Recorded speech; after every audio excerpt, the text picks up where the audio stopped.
Subscribe now and press the bell icon. Never miss an update. Hello बच्चों आज का जो हमारा टॉपिक है वो है elimination method, chapter 3 pair of linear equation in 2 variable, class 10th mathematics. ठीक है, तो बात करते हैं एलिमिनेशन मेथड की।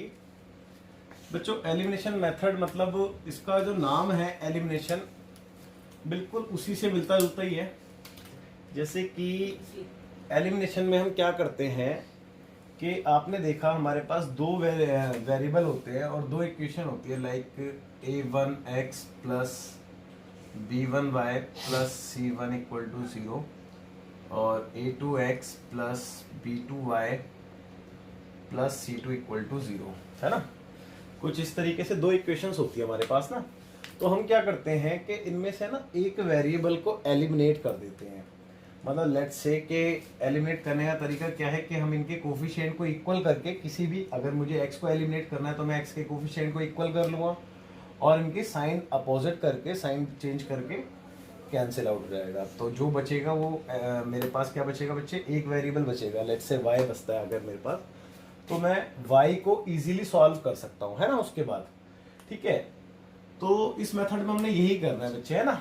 तो चलिए देखते हैं, एक बार स्टार्ट करते हैं।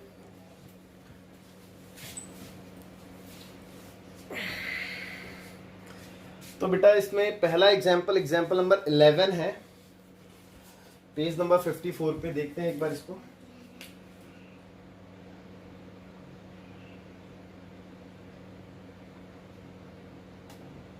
NCERT। तो बच्चे इसमें लिखा है the ratio of incomes of 2 persons are is 9:7, यानी कि 2 पर्सन की इनकम का रेशियो दे रखा है आपको 9:7, and the ratio of their expenditures, और जो उनके खर्चे हैं यानी कि एक्सपेंडिचर, उनका भी रेशियो आपको गिवन है 4:3। ओके, तो आपसे बोला गया है कि if each of them manage to save ₹2000 per month. बोला गया है कि ये दोनों ही पर्सन जो हैं 2000 रुपये मंथली सेव कर लेते हैं। ठीक है, ये दोनों ही पर्सन 2000 रुपये मंथली सेव कर लेते हैं। तो फाइंड देयर मंथली इनकम्स। तो हमने इनकी मंथली इनकम कैलकुलेट करनी है। ठीक है, देखते हैं एक बार। तो सबसे पहले आप क्या करोगे बेटा, लेट कर लोगे, let the monthly income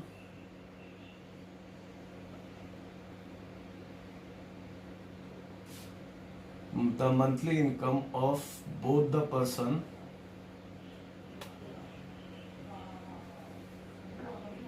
be rupees। देखिए बेटा आपको कितना दे रखा था रेशियो इनकी इनकम का, 9:7।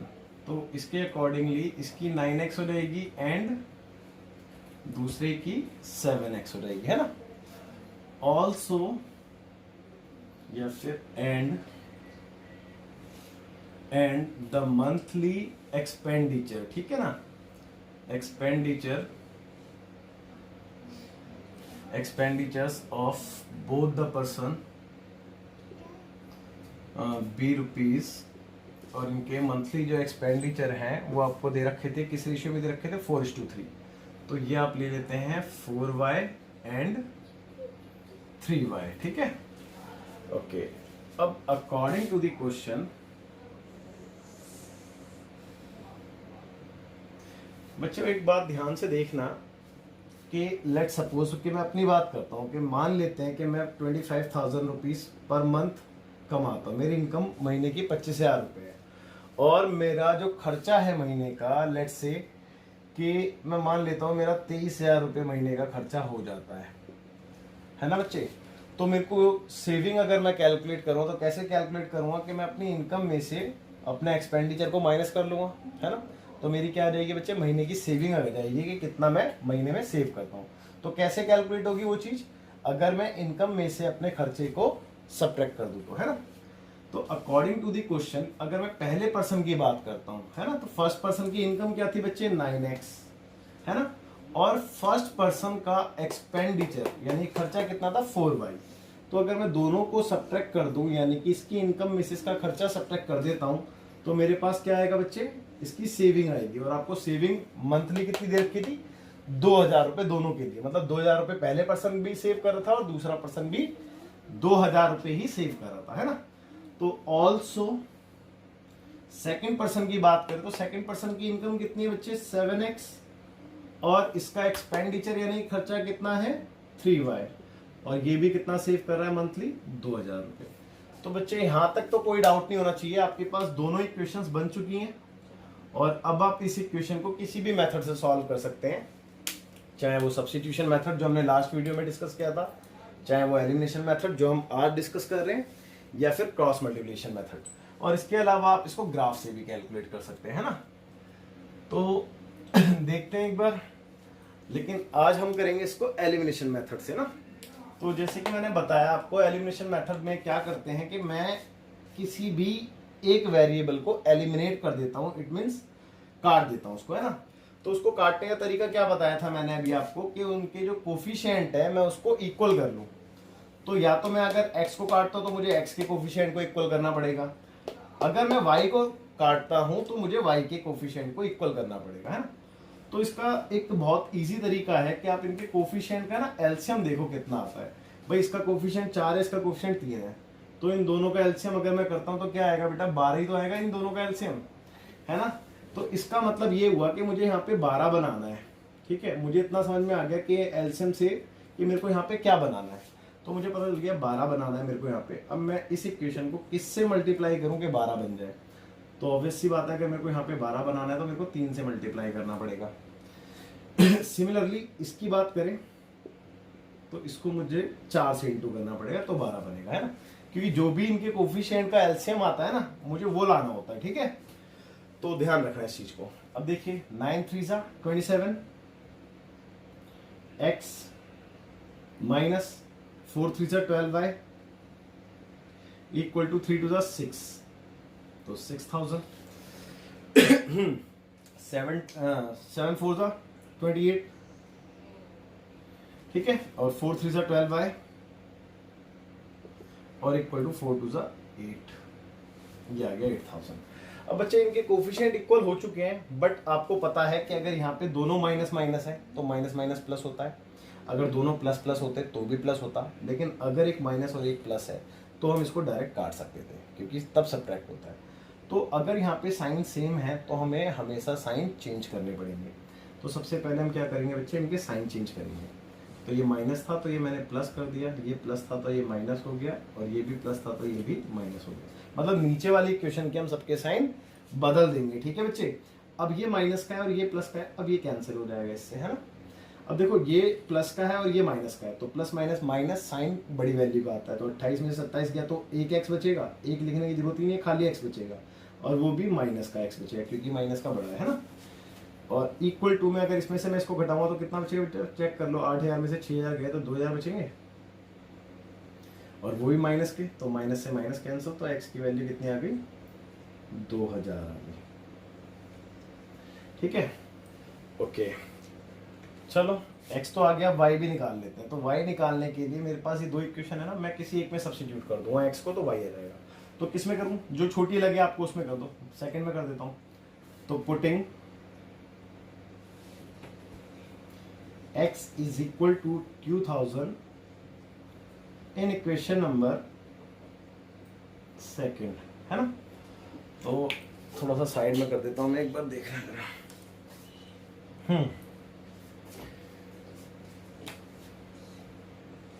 देखिए बच्चे, तो मैं इसको सेकंड में डाल रहा हूं, यानी कि 7 इंटू एक्स की वैल्यू कितनी थी, 2000, ठीक है, माइनस 3y और इक्वल टू 2000। अब देखो 7 2 14, तो 14000, और ये 2000 प्लस का इधर आएगा तो माइनस का हो जाएगा, और ये 3y माइनस का उधर जाएगा तो प्लस का हो जाएगा। तो this implies that 3y is equal to 14000 minus 2000, that is 12000, है ना। So y is equal to 12000 upon 3, 3 4 12, और 3 0 एज इट इज आ गई। तो y इक्वल टू कितना आ गया बच्चे, 4000 है ना। तो मीन्स आपको x और y की वैल्यू मिल चुकी है, बट आपसे मांगा क्या था क्वेश्चन में, एक बार ये देख लेते हैं। तो क्वेश्चन में लिखा था कि आपने फाइंड करना है, फाइंड देयर मंथली इनकम्स। तो उनकी मंथली इनकम को फाइंड करना था। तो बच्चे अगर मैं पहले वाले पर्सन की मंथली इनकम की बात करूं तो वो कितनी थी, 9x थी, है ना। तो मैं यहाँ पे लिख देता हूं, hence the monthly income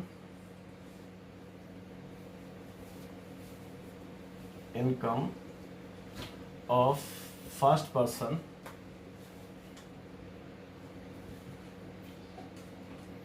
B rupees, कितनी हो जाएगी फर्स्ट पर्सन की मंथली इनकम कितनी थी, 9x थी ना। तो 9 इंटू एक्स, एक्स की वैल्यू कितनी है ये बच्चे, 2000 है ना। तो कितनी आ गई बेटा, 18,000, 9 दूनी 18, तो 18,000 रुपये फर्स्ट पर्सन की मंथली इनकम आ गई। और सेकंड की बात करें, and the monthly income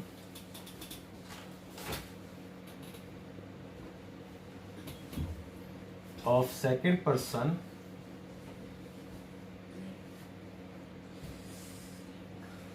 B rupees, कितनी थी बेटा सेकंड वाले पर्सन की मंथली इनकम, 7x। तो 7 इंटू एक्स की वैल्यू 2000 इक्वल टू आ गया 14,000 रुपीज। ठीक है बच्चे, इसकी मंथली इनकम कितनी है, 14,000 रुपये, और इसकी मंथली इनकम 18,000 रुपये। ठीक है, एक बार मैं आंसर देख लेता हूँ एक बार इसका, और उसके बाद देखते हैं। तो बच्चे बिल्कुल यही है, 18,000 और 14,000 रुपये। बट मैं आपको एक चीज़ बताना चाहता हूँ, आप लोग ध्यान से सुनना। देखो, इसमें मंथली इनकम मांगी थी मेरे से ओनली, है ना। इस क्वेश्चन की अगर मैं बात करूँ तो मेरे से मंथली इनकम मांगी थी। मैं अगर चाहता तो क्वेश्चन को यहीं पे स्टॉप कर देता, क्योंकि मेरी एक्स आ गई थी, एक्स की वैल्यू मैं इन दोनों में पुट करता तो मेरी मंथली इनकम आ जाती। एक्चुअली मुझे वाई निकालने की ज़रूरत ही नहीं थी, है ना। मुझे वाई निकालने की यहाँ पे कोई ज़रूरत ही नहीं थी, बट मुझे आपको ये मेथड इंट्रोड्यूस कराना था, तो इसीलिए मैंने इसको पूरा सॉल्व किया, मतलब एलिमिनेशन मेथड पूरा सॉल्व किया। कि बेसिकली मैं आपको ये निकालना सिखा रहा था कि मैं एक्स और वाई इस मेथड से कैसे कैलकुलेट करता हूँ।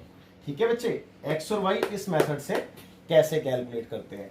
तो आपको अच्छे समझ में आ गया होगा, आप इसको नोट कर लीजिए। हाँ तो बेटा देखते हैं एग्जाम्पल नंबर 12। कह रहा है कि use elimination method to find all possible solutions of the following pair of linear equations. ठीक है, आपने यूज करना है एलिमिनेशन मेथड और पेयर ऑफ लीनियर इक्वेशन को सॉल्व करके जितने भी इसके सॉल्यूशन है वो कैलकुलेट करने। ठीक है, चलिए देखते हैं। जैसे कि मैंने आपको बताया कि आपने अगर एलिमिनेशन मेथड लगाना है इसमें, तो आपने क्या करना होता है, किसी भी एक वेरिएबल को इक्वल बनाना होता है ना। तो मैं x को इक्वल बना लेता हूं। तो बच्चे इन दोनों का एलसीएम देखिए, इन दोनों का एलसीएम 4 ही आएगा, 4 और 2 का एलसीएम 4 आता है। तो मुझे 4 बनाना है, तो 4 बनाने के लिए इसमें क्या करना पड़ेगा, 2 का इंटू, और यहाँ तो ऑलरेडी 4 है तो 1 का इंटू दिखा देते हैं। तो 2 से जब मैंने मल्टीप्लाई किया तो ये हो गया 2 to the 4x प्लस 2 3 जा 6y इक्वल टू 16, और ये एज इट इज रहेगी तो 4x plus 6y equal to 7। अब साइन चेंज, ठीक है, ये भी कैंसिल हो गया, ये भी कैंसिल हो गया, और ये यहाँ पे 9 बच गया। तो बच्चे ऐसा क्या पॉसिबल था, क्योंकि अगर x और y दोनों ही कट जाएंगे तो फिर सॉल्व क्या होगा। तो बेटा ये जो कंडीशन आप देख रहे हैं ना, इसको कहते हैं बेटा इनकंसिस्टेंट। ठीक है, ये जो लाइन है, ये कौन सी लाइन है बेटा, कौन सी इक्वेशन है, इनकंसिस्टेंट है ना, यानी कि नो सॉल्यूशन की कंडीशन है। मैंने आपको बताया था कि अगर a1 upon a2 is equal आ जाए b1 अपॉन b2 और इज नॉट इक्वल आए c1 अपॉन c2 में, तो in that case there is a no solution. ठीक है ना, तो उस इक्वेशन के कोई से भी सॉल्यूशन नहीं होते। चलो एक बार चेक कर लेते हैं कि क्या ऐसा कुछ आ रहा है। तो a1 की वैल्यू क्या थी, 2, a2 की वैल्यू 4 है ना, b1 की वैल्यू 3, b2 की वैल्यू 6 और 8/7 है ना। अब मैंने इसको देखा ये कितना आ रहा है, 1/2 आ रहा है, इसको देखा ये भी 1/2 आ रहा है, बट ये अनइक्वल आ रहा है, ये 8/7। तो ये दोनों तो इक्वल है, बट ये अनइक्वल आ रहा है ना। तो ये कौन सी कंडीशन आ गई बच्चे, नो सॉल्यूशन की, है ना। तो हम नीचे लिख देंगे, hence the given system of linear equation has no solution. Hence, the given system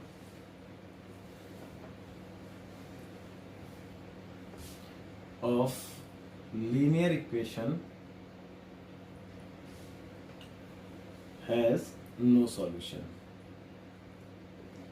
यानी कि इनकंसिस्टेंट इक्वेशंस। ठीक है बेटा, मैं इसको रफ कर रहा हूं। देखते हैं बेटा नेक्स्ट एग्जाम्पल, एग्जाम्पल नंबर 13। ठीक है, वर्ड प्रॉब्लम का है ये क्वेश्चन, एक बार देखेंगे, ध्यान से सुनेंगे क्वेश्चन को।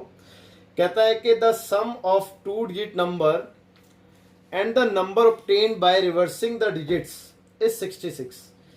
देखिए, सबसे पहले तो आप ये बात याद रखना कि कभी भी आपसे दो डिजिट नंबर बोले ना, तो आपने उसको लेट क्या करना है।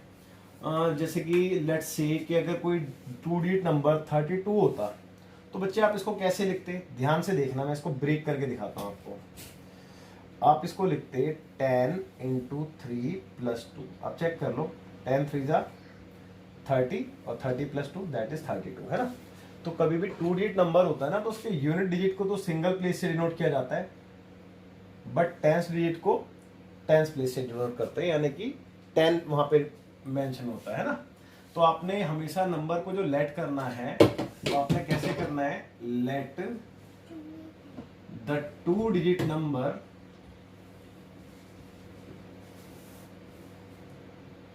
B 10x + y।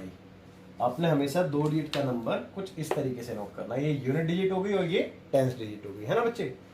चलिए अब आगे देखते हैं, क्वेश्चन पढ़ते हैं आगे। क्वेश्चन में लिखा था, कहता है कि and the number obtained by reversing the digits, यानी कि डिजिट्स को अगर मैं रिवर्स कर दूं कुछ इस तरीके से, जैसे कि मान लो कि 32 था, तो अगर मैंने रिवर्स किया तो क्या बनेगा, 23 बनेगा, है ना। तो कहता है कि bye reversing the digits is 66। अब देखो ये बात समझने की थी, इसने क्या बोला, कहता है कि एक तो टू डिजिट का नंबर है और एक नंबर जो उनके डिजिट को रिवर्स करने से आता है, तो इन दोनों को प्लस करके क्या आ रहा है, 66 आ रहा है, इसने ये बोला है। और खैर अपना तो 66 नहीं आ रहा है, अपना आ रहा है 55, बट इधर 66 आ रहा है क्वेश्चन के अकॉर्डिंग, है ना, अकॉर्डिंग टू द क्वेश्चन। तो पहले यही बना लेते हैं पहली क्वेश्चन। तो अकॉर्डिंग टू द क्वेश्चन, ठीक है, तो नंबर तो हमारा यही है 10x + y, और एक दूसरा नंबर कैसे ऑब्टेन्ड होगा, जब मैं इसको रिवर्स कर दूंगा। तो रिवर्स करके क्या बनेगा बच्चे, ऑब्वियस सी बात है 10y + x बनेगा। अब जब मैंने इन दोनों को प्लस किया तो अकॉर्डिंग टू द क्वेश्चन कितना आता है, 66 आता है। एक बार और मैं इस लाइन को पढ़ता हूं, ठीक है, आप ध्यान से सुनना और फिर समझते हैं। कहता है कि द सम किस चीज का बेटा, of a to digit number, तो ये रहा to digit number, and the number obtained by reversing the digits, और एक वो नंबर जो डिजिट को रिवर्स करने से आता है, वो ये रहा। इन दोनों का सम कितना बोल रहा है, इज 66, है ना। तो ये थी पहली सिचुएशन। इसको थोड़ा सिंप्लीफाई अगर हम करें तो कितना आएगा, 10x और 1x 11x, 10y और 1y 11y = 66। और मैंने ऑब्जर्व किया कि इसमें 11 कॉमन है, तो इक्वेशन को छोटा करने के लिए 11 से डिवाइड कर देते हैं इसको। तो क्या आएगा बच्चे, x + y = 6, है ना। तो ये पहली इक्वेशन बन गई है। अब दूसरी इक्वेशन के लिए क्वेश्चन को आगे बढ़ते हैं, क्या लिखा है दूसरे सेकंड के लिए। तो बच्चे इसमें लिखा है, if the digits of the number differ by 2, यानी कि जो डिजिट्स हैं उनके जो नंबर्स हैं, डिजिट्स के जो नंबर्स हैं, यानी कि जो डिजिट्स है ना, ये 2 और 3 ये डिजिट्स हैं बेटा, तो इनके नंबर्स में जो डिफरेंस है ना, वो 2 का डिफरेंस है। 2 का डिफरेंस का मतलब क्या है कि ऑब्वियस सी बात है, एक 4 होगा और एक 2 होगा, या फिर एक 6 होगा तो एक 4 होगा, कुछ ऐसा सा होगा, या फिर 7 और 5 होगा, है ना, कोई ऐसा ही नंबर होगा जिसमें 2 का डिफरेंस आता हो। तो अकॉर्डिंग टू द क्वेश्चन इन्होंने ये बोला है कि x - y = 2, ठीक है। अब बात ये आती है कि अगर मैं 2 मिनट के लिए सोच भी लूं कि कोई एक ऐसा नंबर जिसमें ये सिचुएशन आती होंगी, तो मेरे को एक बात बताइए छोटी सी, कि क्या ये पॉसिबल है कि x ही बड़ा हो। भाई मैंने कोई भी नंबर सोच लिया, ऐसा मान लेते हैं कि मैंने 46 ही सोच लिया, है ना, भाई इनके भी बीच में डिफरेंस है 2 का, है ना। तो अगर मैं 4 में से 6 को माइनस करूंगा तो क्या प्लस का 2 आएगा, नहीं, हो सकता है माइनस का 2 आए। और क्या पता नंबर 64 होता तो प्लस का 2 आ जाता। तो बच्चे अभी हमें तो नहीं पता कि यहाँ पे कि भैया 46 है या फिर 64 है। कहने का मतलब ये है कि टेंस डिजिट जो है वो बड़ा है या फिर यूनिट डिजिट बड़ा है। तो हम इसीलिए क्या करेंगे, यहाँ पे प्लस और माइनस दोनों कंसीडर करेंगे। ठीक है बच्चे, प्लस और माइनस दोनों कंसीडर करेंगे। ठीक है, तो आप लोगों को यहां तक तो कोई डाउट नहीं होना चाहिए बेटा, है ना। तो आगे देखते हैं बेटा इसको ना, मैं इसको एक बार थोड़ा सा रफ कर देता हूँ यहाँ से साइड से, और फिर आगे देखेंगे इसको। तो यहां तक आपको अच्छे समझ में आ गया होगा। अब देखिए हमारे पास ना इनडायरेक्टली 3 इक्वेशन बन गई, क्योंकि एक तो ये रही और इसके अंदर 2 इक्वेशन छुपी है, क्योंकि एक बार में +2 लूँगा तो अलग आएगी, एक बार में -2 लूँगा तो अलग आएगी। तो कहने का मतलब ये है कि मैं जब इसको सॉल्व करूँगा तो एक बार +2 लेके करूँगा, एक बार -2 लेके करूँगा। तो इस तरफ +2 लेके कर लेता हूँ, इस तरफ -2 लेके कर लेता हूँ। तो on solving equation number 1 and 2 we get x + y = 6 and x - y = +2। इस तरफ मैंने +2 लिया है, इस तरफ मैं माइनस ले लूँगा। तो x + y = 6 and x - y = -2। ठीक है, तो अब देखिए बच्चे, अगर मैं एलिमिनेशन मेथड लगाता हूं दोनों में तो मेरे को कोई दिक्कत ही नहीं है, क्योंकि ऑलरेडी साइन भी चेंज है और इनके कोफिशिएंट भी इक्वल है। तो डायरेक्ट ही एलिमिनेशन मेथड लग जाएगा, इससे डायरेक्ट ही कट जाएगा। x और x दोनों प्लस किए तो 2x, और 6 और 2 8। तो x की वैल्यू कितनी देख रहे हो बेटा, 4। ठीक है, यहां से देखा तो x और x 2x, 6 में से 2 गया तो 4 प्लस का आएगा, है ना, और 2 से 2 टाइम्स में, तो x की वैल्यू यहाँ से आ गई 2। तो यहाँ तक भी कोई डाउट नहीं होगा, है ना। अब निकालनी है y की वैल्यू, तो इसको मैं फर्स्ट में पुट कर दूं। तो putting x = 4 in equation first. ठीक है, सिमिलरली यहाँ पे भी पुटिंग x = 2 इन इक्वेशन नंबर फर्स्ट, है ना। तो एक बार देखते हैं इधर से क्या आती है। तो x की वैल्यू 4 मैंने पुट करी, प्लस y = 6 था, है ना। तो y की वैल्यू यहाँ से कितनी आ गई बेटा, 6 में से उधर जाएगा, 4 माइनस कर जाएगा, तो y की वैल्यू आएगी 2, है ना। इधर देखते हैं, अगर x की वैल्यू में 2 लेता प्लस y = 6, है ना, तो y की वैल्यू कितनी आती है, यहाँ से 4 आती है। आप चेक कर लो, है ना, 2 उधर जाके माइनस होता है। तो बच्चे आपके पास जो 2 डिजिट का नंबर आ रहा है वो कितना आ रहा है, एक बार ये दोनों से आएगा, एक बार इन दोनों से आएगा, यानी कि 2 आंसर आने वाले हैं, है ना। तो हेंस द रिक्वायर्ड 2 डिजिट